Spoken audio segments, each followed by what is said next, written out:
Hello everyone, this is a response to Morten Aastad's video about debut self-titled albums which are not debut albums.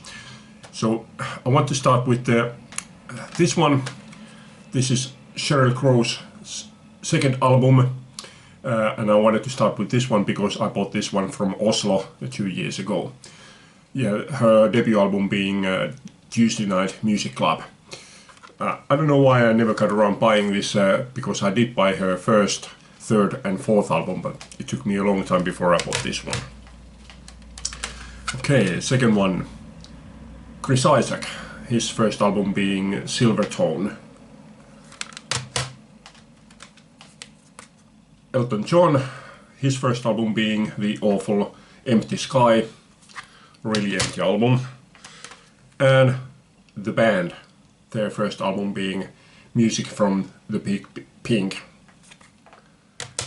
This next album, when I bought this, I thought that this was actually the debut album. It was only sometime later when I started running across a couple of songs and I started wondering like, okay, what's going on? And then I found out that this is actually the second album. This is Townsman Sand. And his first album was For the Sake of the Song. And For the Sake of the Song was more like, let's say, overproduced, at least overproduced for Townsman Sand. After which he was either fired or he left the label, and then he started recording albums which were more to his liking, much more sparse arrangements. Okay. Next one, I actually found, didn't think of this one yesterday, but I saw this when I was picking up other CDs from the shelf. This is Evanescence. I thought that their first album was the Fallen album, but just checking at which album this one was, I found out that this was fifth album, because it seems that there was one album before Fallen. It seems that it was probably like a self-released album or on some tiny label, but anyway, this is a fifth album or fourth album on a major label. Okay, then Badfinger. Badfinger, this is their fifth album, or possibly fourth album, because there are, fifth album, because there was same year there was Wish You Were Here, so that was possibly released before this, but yeah, fifth album by Badfinger.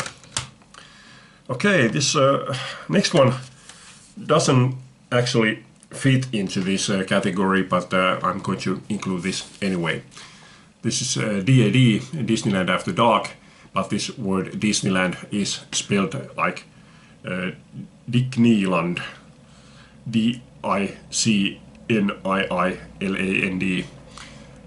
Obviously they couldn't use the word Disneyland, so it's spelled differently, and obviously by this time the band was titled DAD, but the original name was Disneyland After Dark.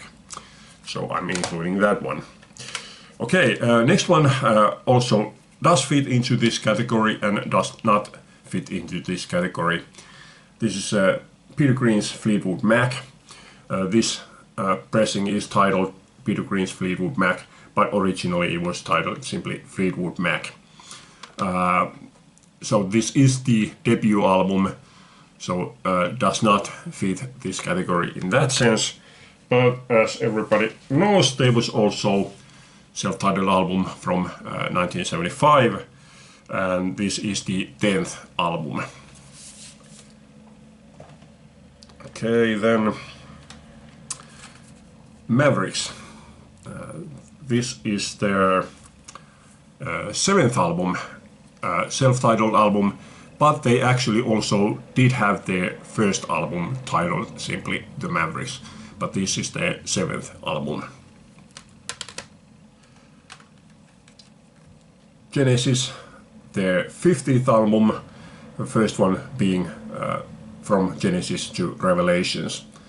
but this is the 50th album. And by the way, with all of these numbers, I am including live albums, but not compilation albums.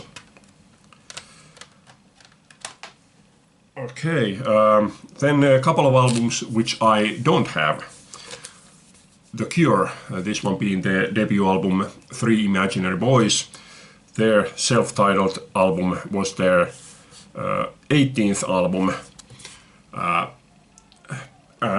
Within this number I do include acoustic hits, because those were newly recorded versions, for example, but I don't include compilations like Galore into this number. Then there was, for example, Def Leppard. Their self-titled album was their 13th album. Oh, by the way, with the Cure I have to include that I don't include albums like Boys Don't Cry, which was like the American version of this first album. Same thing happening with the Peter Green's Fleetwood Mac. There was, for example, English Rose, for example, which I don't count into these numbers. But the biggest numbers that I can think of, I can't give you an exact number, but a lot. This is a compilation by Kari Peitsamo Skootteri.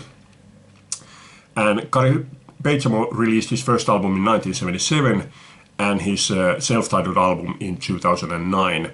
And there must have been several dozen albums before releasing that. But there had been self-titled albums like Kari Peitsamon Skootteri, but not just Kari Peitsamo. And same thing with Dave Lindholm. This one being self-titled album by Dave Lindholm and Kambasa Gypsies. So he did have a few albums titled Dave Lindholm and the band, whichever band he happened to have at the time, or his very first album, Ferries, released by the name, but his self-titled album, Dave Lindholm, came 49 years after his debut album, which I'm guessing there were probably around 50 albums before his self-titled album. But I thought I would add a little bit here, naming a few bands which have had a long career without ever releasing self-titled album. Manic Street Preachers have never released self-titled album. Depeche Mode have never released. Judas Priest or Tom Waits have never released self-titled albums. Okay, that's it for this time. Hope you like this. Thanks for watching. Leave a comment. Bye.